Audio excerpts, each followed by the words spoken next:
দাদারে নিয়ে এক জায়গায় যাবো, ঠিক আছে? যাবি না?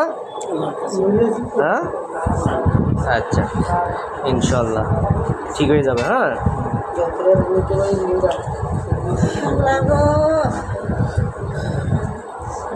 মানে 70 বছরের মধ্যে এই গাইকে এগুলো লাগাচ্ছে আর কিছু আমি তো এগুলো লাগতো না। এটা এইরকম সেলাই দেয়।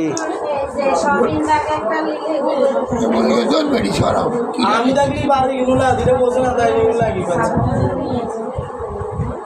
পান্তা লাগি চালাক ডাক্তার আরো সব। হ্যাঁ, বাস্তব। আর ভাই এগুলো করতে পারছে ওই তো তো মনে হয়েছে বড় হয়ে যাচ্ছে।